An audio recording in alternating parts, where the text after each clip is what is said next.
Jenis awek amoy perempuan yang suka Blackpink. Inilah Blackpink, Black Panther, Pink Panther. Blackpink Panther. Aku dah tak tahu macam mana nak review tumbler. Ni tumbler satu lagi ni, daripada jenama Sidagar. Korang pun tahulah, mereka punya brand memang pakai stainless steel 316L. Korang letak air sejuk, air panas, dia boleh tahan 8 hingga 12 jam, no problem. Dari malam, air nak simpan sampai pagi, no problem. So, botol ini kali ini dia bagi...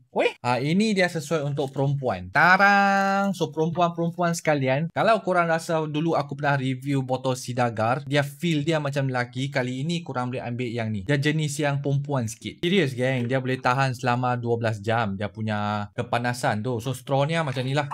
Strawnya macam ni. Dia ada penutup untuk straw tau. So, pink-pink ini actually bukan saja perempuan boleh pakai. Aku pun suka juga. Sini ada satu lubang. Penutup ni korang boleh temporary lah letak sini masa korang minum air kan. So, dalam stainless steel 316L, dia ada tulis dekat dalam. Sidagar memang keluarkan botol yang semua padu-padu lah. Tapi harganya agak mahal sedikit lah. So, aku memang suka mereka punya pemegang dekat sini. Pemegang mereka memang, macam mana nak cakap dia punya feeling memang high end lah untuk botol ni. Leak proof, anti-slip. Ni aku nak bagi dekat isteri aku ni.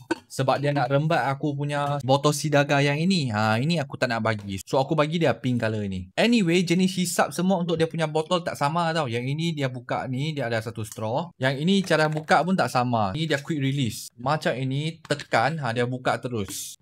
Tekan saja untuk tutup. So, review aku tak panjang-panjang. Aku cuma tunjukkan dia punya design saja. Dekat bawah sini dia tulis Sidagar. Dua jenis warna pilihan. Aku letakkan beg kuning, korang boleh check tengok. Okay?